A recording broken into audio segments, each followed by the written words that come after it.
Hi, everyone, and welcome to our session. My name is Jessica Lauretti, and I'm the Managing Director of the Anthem Awards. It's my absolute pleasure today to sit down in Fireside Chat with Monica Lewinsky, producer, activist, and Vanity Fair contributing editor, along with Greg Hahn, co-founder and Chief Creative Officer of Mischief. Thank you both so much for being with us today. Great to be here. Thanks for having us. Yeah, thank you. And first wanted to just say, congratulations. You won 2 Anthem Awards for your work on the Epidemic Campaign to stop cyberbullying in the responsibility cause. So congratulations on being inaugural winner. And we're going to be talking about that work here today. Thank you. So, Monica, I wanted to start by talking a little bit about your journey to becoming an activist in this space. I mean, everyone is obviously so familiar with your story, and you've taken something deeply personal, something, deeply traumatic experience from your life and turned that energy into becoming an outspoken advocate on cyberbullying. Can you talk a little bit about why you're so passionate about standing up on this issue? And if you had a moment where you knew you really had to act on what you call this culture of humiliation? I think, many of us have had various kinds of traumatic experiences in our lives. And I think anytime we can take those experiences, and mine, as you said, from 20 years ago of becoming a poster child for public shaming and bullying in a way that is both similar and different to what we have today.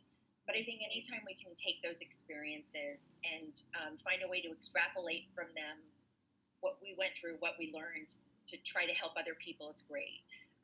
But also having on the sort of other side of that loop is having gone through something, I think helps you bring a kind of empathy and an understanding and a level of concern to a problem that it's different than from what we feel. I think you think about when you look at the refugee crisis, right? Someone who's been a refugee is going to have a different level of empathy than someone who hasn't. Doesn't mean you won't still have empathy if you haven't. But for me, I think it was in this long period from kind of scandal, as I was trying to rebuild my life, trying to find a way forward. And there was an incident in 2010 with a young college freshman, Tyler Clementi, who people might remember was secretly webcammed while being intimate with another man. And this unfolded online, and there was shame and humiliation, and he very sadly took his own life.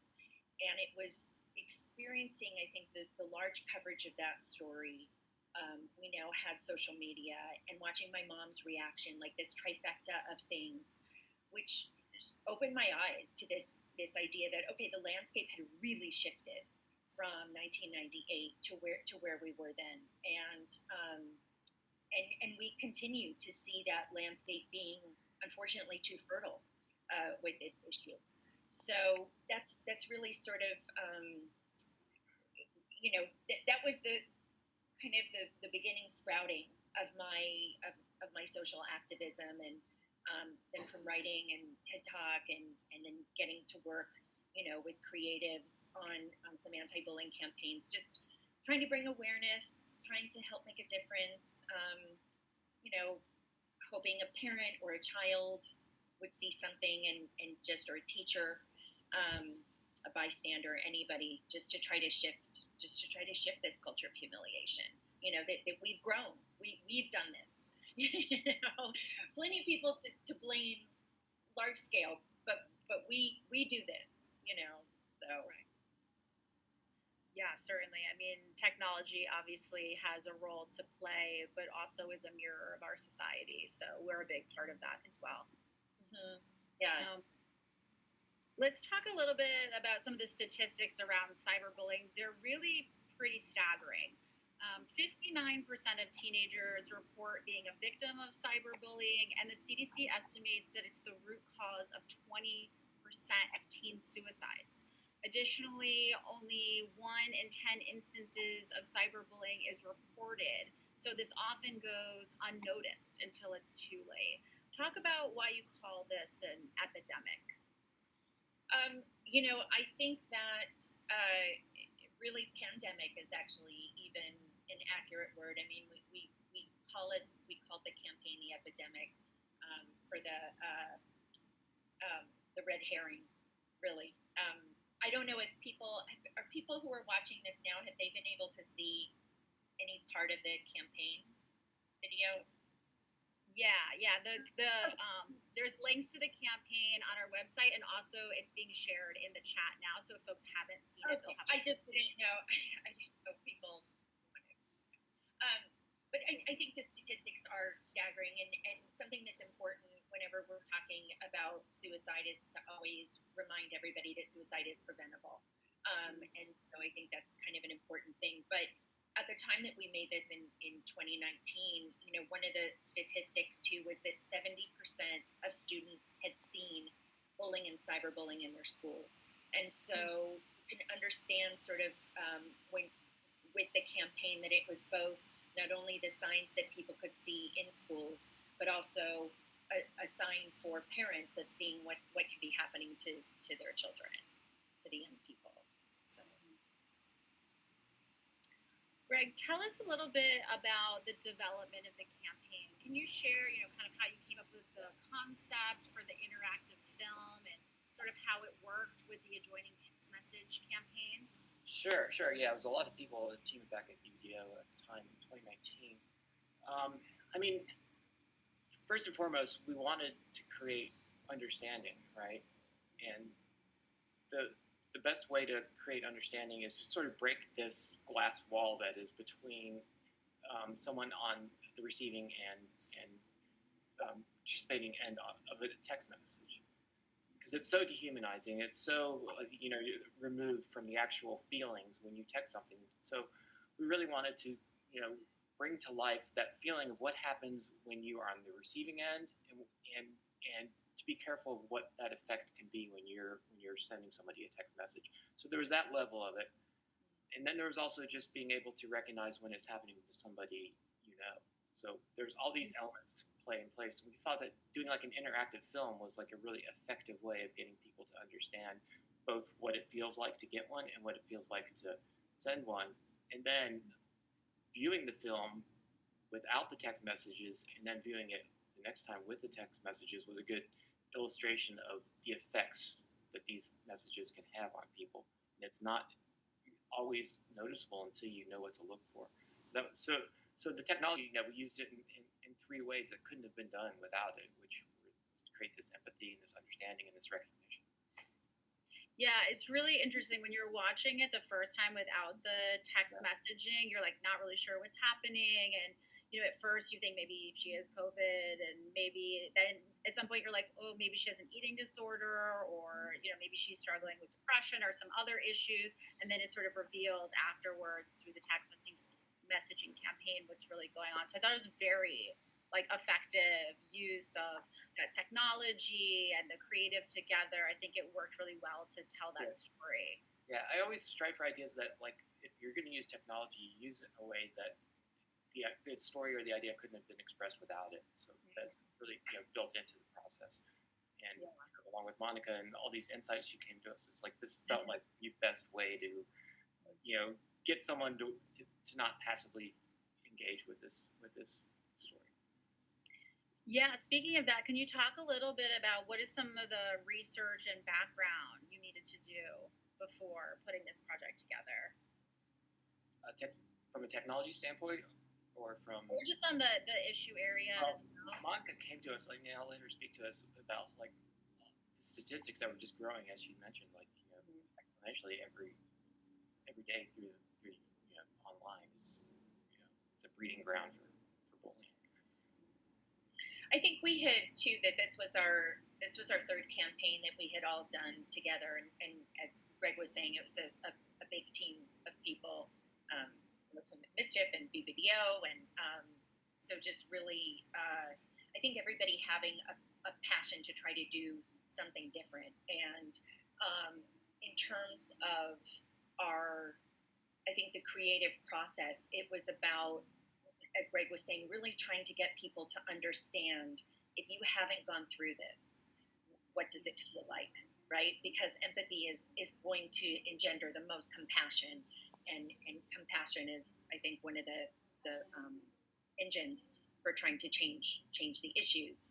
But in terms of the research too, I think one of the things that was really interesting was coming to understand there was a point, like just on this intersection, which might be interesting for people to think about, is the intersection of creativity, social issues, and these campaigns. Like, we needed to I don't know if re-edit's the right word, but in our creative process, we needed to make sure the ending, it became very clear that she had survived. And so that because statistically, we had been told from Crisis Text Line and from the research we had done about how important it is to show sort of an unsuccessful suicide, right? So an unsuccessful attempt. So I think that was a really interesting and eye-opening space for me. We hadn't had that with our other campaigns. So I think trying to look at, really what are best practices when you're talking about mental health issues too. And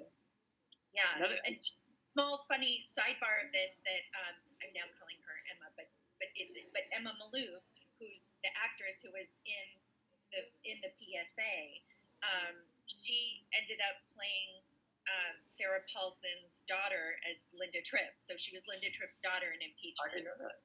Yeah, she's an incredible actor. Yeah. Oh, that's great. Yeah. One thing that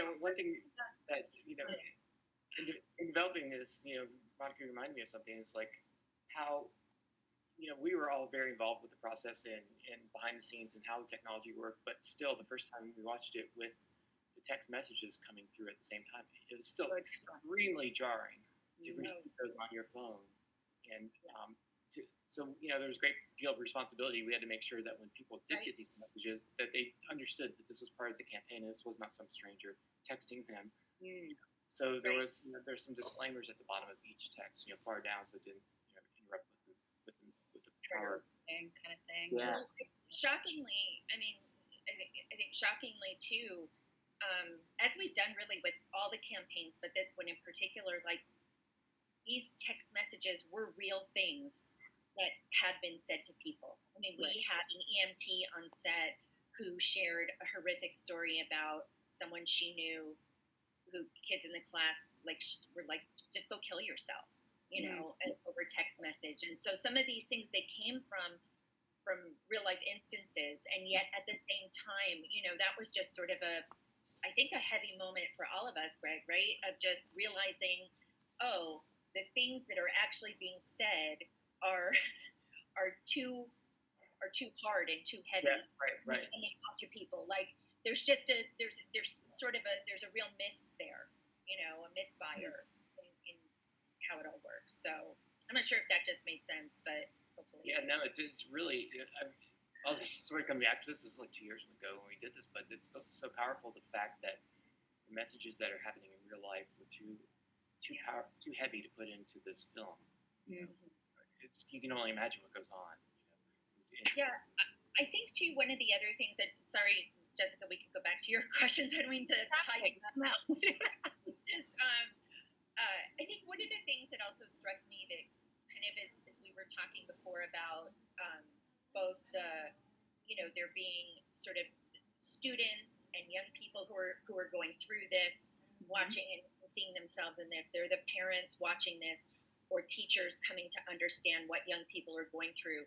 But the third thing that we saw, which is a really important message around this too, is that we saw that the actor in the PSA not reaching out for help and suffering in silence. And I think that is, I know from my own experiences, and I'm sure many people watching this too, you guys included, who've gone through difficult times of varying levels, that it's when you keep everything inside that it's like the shame blows up. The idea that you're the only one who's gone through this, that it also feeds the shame, the fear, the sadness, and there is something to popping that balloon of silence around this kind of stuff, and that is always the most important messaging with this. Yeah, and it's so isolating too when you're in that space and not sharing that with anyone, and don't necessarily, if you don't feel like you have anyone you can talk to or go to with that. Mm-hmm. Yeah, and Monica's been really great about this messaging at the end of where to go next. So you're not just leaving people with like, here's the problem, here's signs to look for. There are some definite steps that people can take if they're experiencing this, and this has always been part of all the campaigns that we've done. Mm-hmm. Yeah. You released this PSA during National Bullying Prevention Month, and with several nonprofit partners, Sandy Hook Promise, Sit With Us, Think Before You Type, the Tyler Clementi Foundation, and many others. Can you talk a little bit about the work of these organizations and why it's so important to partner with these kind of nonprofit organizations with this expertise in a project like this? Mm-hmm. Yeah, I think one of the things that can be really challenging in the nonprofit sector is that you can have a number of different organizations all working towards the same issue.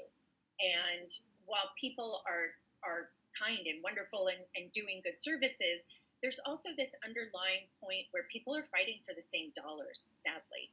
And so I think we don't get to see often enough.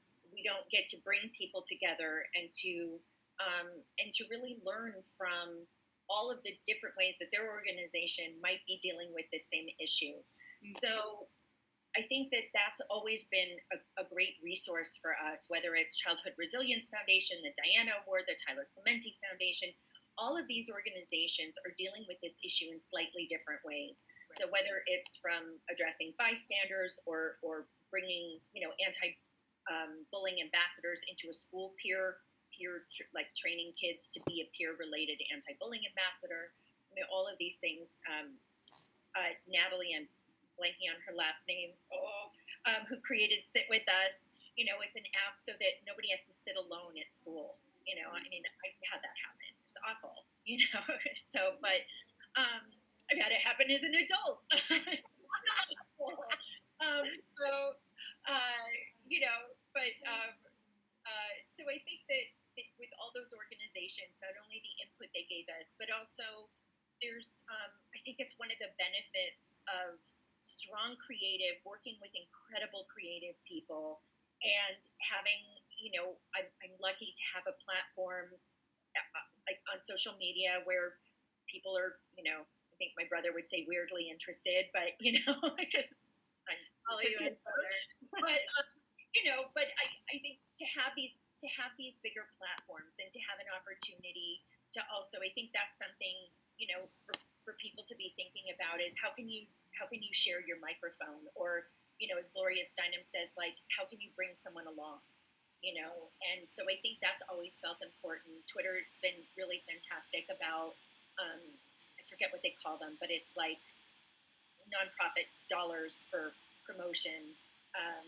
Where you can donate. Yes. I think it's really about trying to,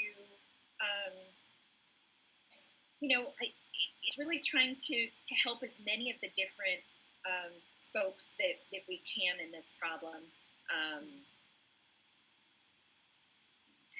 Yeah, and I think so much is about that partnership, right? Bringing together the folks who are working on the ground in nonprofit space, amazing creatives and technologists, a platform where we can really amplify this message. Those are kind of all of the pieces that a campaign really needs to. And we've been really lucky. Yeah, we've been really lucky too, Jessica, in having had great media partners with, I think, over the years, all three of the major networks have, we've launched the campaigns on those, and I've certainly been grateful for that. Yeah, absolutely. It's a big part of the distribution, and getting people to see this stuff is one part of all of these different things that have to come together to do a campaign. Yeah, and then I think what becomes really, I don't know, Greg, for you, if it's the same. For me, I think probably what becomes the most meaningful with these two is hearing from teachers, like teachers who are they've used these campaigns in their classrooms, and so, so there's just that element of, I think for me, it makes me feel like the work is making a difference. Yeah. It's doing something. Yeah, anecdotally, we had one of the creatives on this campaign. His sister was a teacher and didn't even know they were related to the work, but they were sharing it with their students. So that's really important. And as a father of like an 11-year-old, I see this. I'm part of the parents that are looking for the signs right now, and it's a frightening place to be. So anything that would help the situation is warranted. Yeah, absolutely. In your TED Talk, you talk about how technology can really amplify the harm of bullying and the impact behind that anonymity. Can you talk about how this affects marginalized groups like women, people of color, and also the LGBTQ+ community?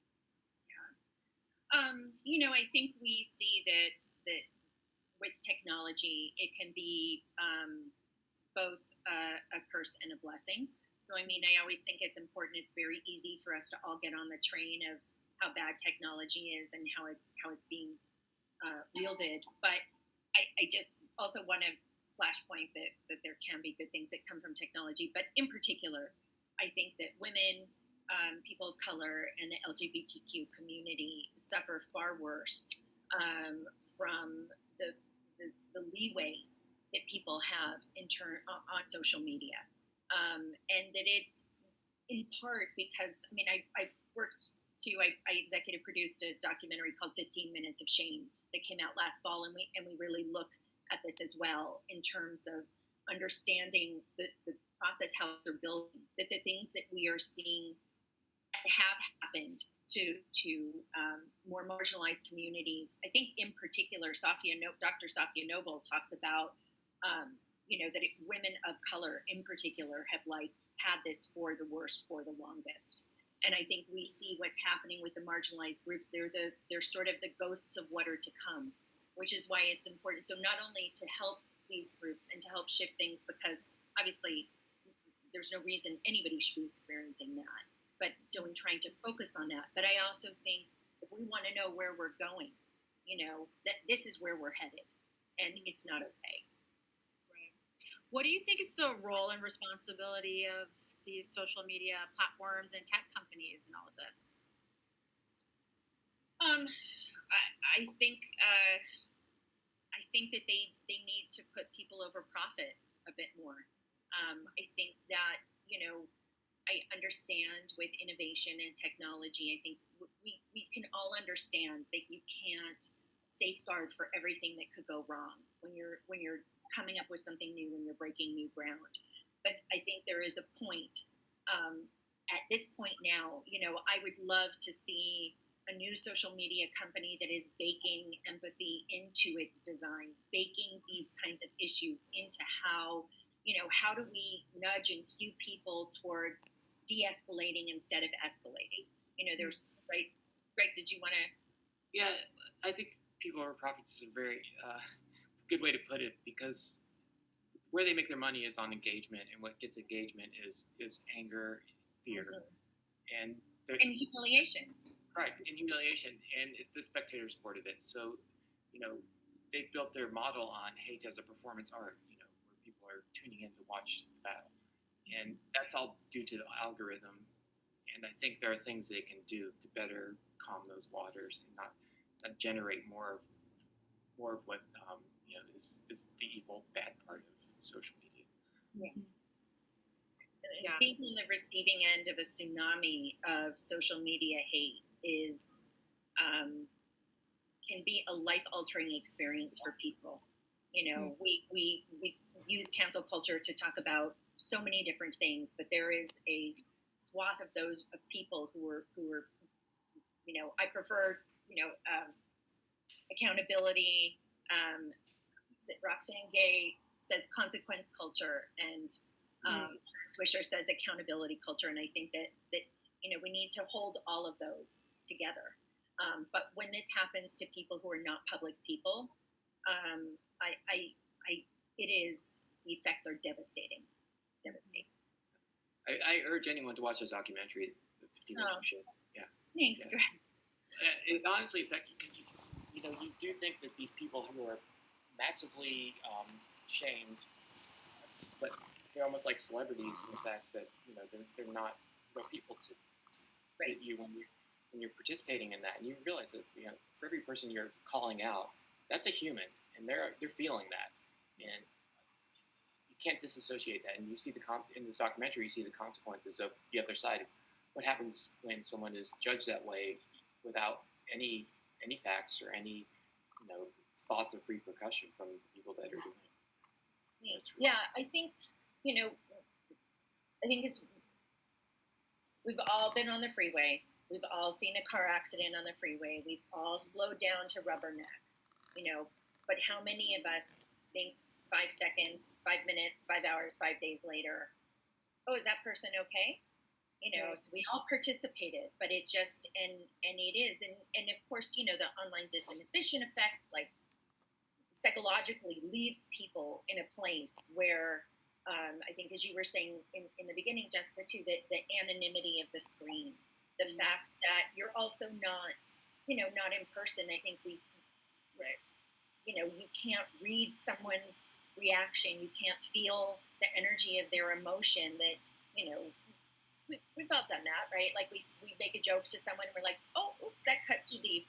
That was too soon, but we don't have that online. And so I think context is really lost. And it's one thing for understanding information. It's another when you're talking about a human life, and a real person. Absolutely. Want to be mindful of your time, but you want to tell us what's next for your work in this space? Do you have any new projects on cyberbullying to share with us? It's the last 2 years were a pause, I think, with the pandemic and so I think this year it's trying to not yet.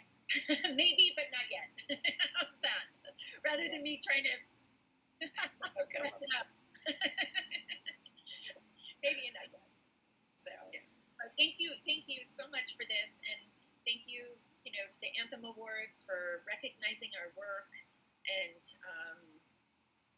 it's these kinds of things, really emotional and thoughtful and impactful storytelling can save someone's life, so this stuff is meaningful.